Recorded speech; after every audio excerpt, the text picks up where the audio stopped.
আসসালামু আলাইকুম। আজকে একটা নতুন ভিডিও নিয়ে এসেছি। ভিডিও বলতে অনেকদিন ধরে আমার ভিডিও করা হইতেছে না, কারণ সময় নাই, যে কারণে। তো আজকে একটা বিষয় নিয়ে আলোচনা করবো। অনেকে কয় শীতে গরু মোটা তাজাকরণ করা যায় না।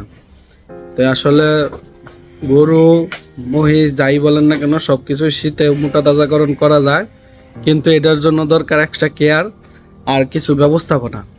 যেমন আপনার যে যেখানে আপনার প্রিয় পশুটিকে রাখবেন, সেখানে অবশ্যই চারো পাঁচটা, আমি পিছনে দেখতে পারতেছেন কিনা, যে কাগজ, মোটা কাগজ দিয়ে পুরোটা ঢেকে রাখতে হবে, যখন ভিতরে কুয়াশা ঢুকতে না পারে বা বাইরে যে ঠান্ডা হাওয়াটা এটা গরুর শরীরে না লাগে।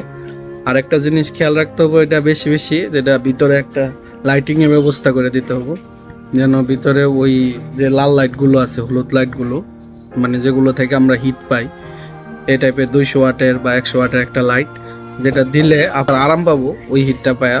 তো গরুগুলোর জন্য আপনি খাদ্য তালিকায় কিছু এক্সট্রা জিনিস রাখতে পারেন। সেটা হলো যে আপনার শীতে সরিষার যে খোলটা আছে, এটা অনেক ভালো কাজ করে। সরিষার খোলটা, যেটা গরুকে গরম রাখতে খুব সাহায্য করে, যেহেতু শীত সামনে বেশি পড়তেছে, প্রতিনিয়ত শীতের প্রভাবটা বেশি, যে কারণে যত আপনার তৈলাক্ত জাতীয় খাবার, যে এটা গরু বা মহিষ, এটা মোটা তাজাকরণে খুব বেশি সহায়ক ভূমিকা পালন করবে।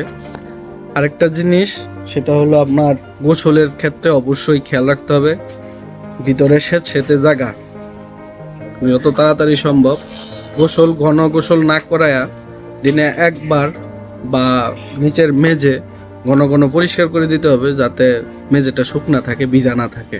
যদি ভিজা থাকে তাহলে আপনার প্রিয় গরুটি বা প্রিয় মহিষটি বা প্রিয় প্রাণীটি অসুখে ভুগবে, ঠান্ডায় ভুগবে, জ্বরে ভুগবে।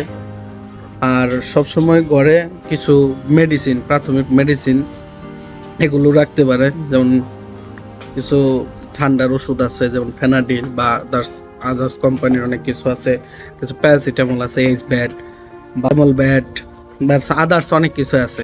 আর জিঙ্কও দিতে পারেন, জিঙ্কটা গরুর ত্বকের জন্য খুব ভালো কাজ করব। আর যদি সম্ভব হয় আপনার প্রিয় পশুটিকে যতদূর পারেন অবশ্যই একটু খোলা, যখন রোদ থাকবে, বাহিরে রোদ বেশি থাকবে, তো রোদে 1 ঘন্টা 2 ঘন্টা যেন ওই রোদের ভিতরে সেই রোদটা পোহাইতে পারে, এরকম যদি ব্যবস্থা থাকে তাহলে আরো সবচেয়ে ভালো। মোটামুটি আজকের এই জিনিসগুলো যদি একটা খামারি সফলভাবে, সম্পূর্ণরূপে, সুন্দরভাবে পরিচালনা করতে পারে, আমি মনে করি তার যত শীতই পড়ুক, আল্লাহর রহমতে তার গরু, মহিষ, ছাগল, ভেড়া যাই আছে না কেন, যে যাই পালেন, তার প্রিয় পশুটির কোনো সমস্যা হবে না ইনশাল্লাহ। তো অবশ্যই ভালো থাকবেন সবাই, সুস্থ থাকবেন। আজকে এই পর্যন্তই। আসসালামু আলাইকুম।